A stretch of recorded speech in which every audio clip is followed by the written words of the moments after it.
On to your politics this morning, everybody. It is Thursday, and that means Dr. Caroline Heldman, professor of critical theory and social justice at Occidental College, is here to break down the week's political headlines. Good morning to you, Caroline. Always great to have you with us. Good morning. Wonderful to see both of you. Happy Almost Friday. Yes, happy Almost Friday. You know, especially great to see you to help us unpack and give us some perspective on this glorious moment of history, this extraordinary moment of history with regard to the first ever black woman to be confirmed and placed on the Supreme Court. You know, Caroline, you know what I couldn't help but think about, too, as I was watching this? I kept thinking about Ruby Bridges when she was walked into that school at 6 years old in the South as the first African-American student to integrate a school. Anyway, I kept thinking of her as I watched Judge Brown walk in and out of the chambers every morning. Absolutely. And I'll just add, you know, there were 4 little girls who desegregated the Deep South in 1960, Ruby Bridges, Tessa, Leona, and Gail in the lower Ninth Ward.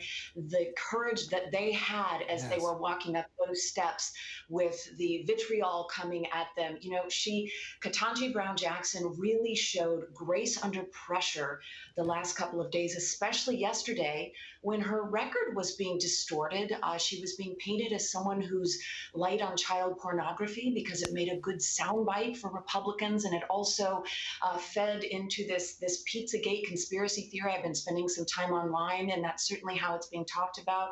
I will say it's, you know, unbecoming given her record. She has more experience than any other Supreme Court nominee in the modern political era. In fact, her years of service are her 2 predecessors who were put on the court combined. So this is a very highly respected jurist, and someone who will be put on the Supreme Court, but this process has been a little ugly. Mm-hmm. You know, Caroline, Judge Jackson, she had talked about how she's received letters from black girls across the country that are really inspired by her and this historic moment. They so feel moving yesterday. So moving, and they feel this sense of representation on the court, such this huge moment for these little girls across the country. So what do you think this will mean for the way the law is interpreted going forward? Well, one jurist on the Supreme Court is not going to make a big difference. But as you've pointed out, Sarah, you know, the idea that Marian Wright Edelman, a great educator and activist, said, if you can't be it, if you can't see it, you can't be it. And so what we're seeing now is little black girls, little black boys, little girls and boys of all races now seeing a black woman on the court and understanding not only, you know, if their identity is the same, that they can do that, but also other folks are looking at Ketanji Brown Jackson getting on the court and thinking, oh, that's the proper place for a black woman in America.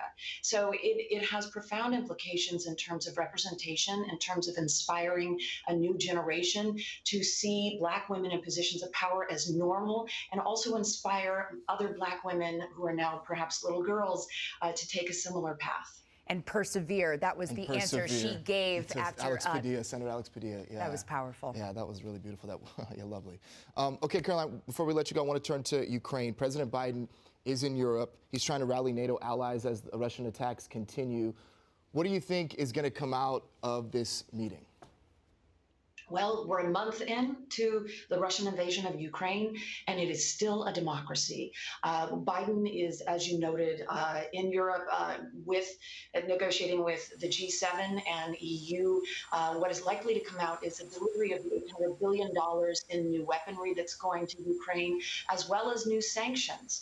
He's also working with the EU to address their dependence on Russian oil and gas. And I think long-term for Russia, this turns out very poorly, because if Europe can figure out a way to not be dependent on Russia, that will have devastating long-term economic consequences that Putin perhaps did not anticipate.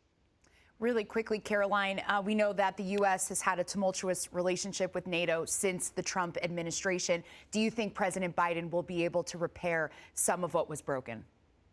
Well, Sarah, I think we're already seeing that. The unity with NATO has been extraordinary. It's something that Putin didn't anticipate, and that is why he has not been able to take Ukraine so far. The unity in terms of sending arms and the economic sanctions, and even more stiffer economic sanctions, are going to be put in place likely in the next couple of days.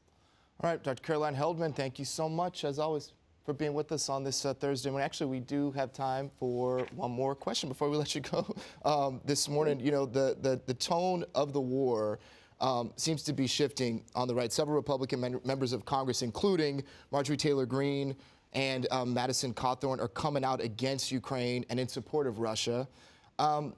Does this have any effect on public opinion, do you think?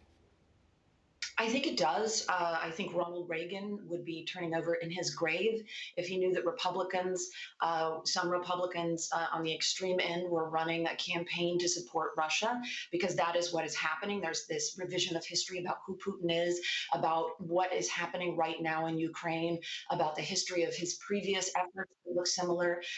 So, yes, I do think this will influence right-wingers. Thank you so much for being with us, as always. Thank you. Thank All right, you. everybody, we're going to take a short break. Stick with us. This is Your Morning on Spectrum News 1. We'll be right back.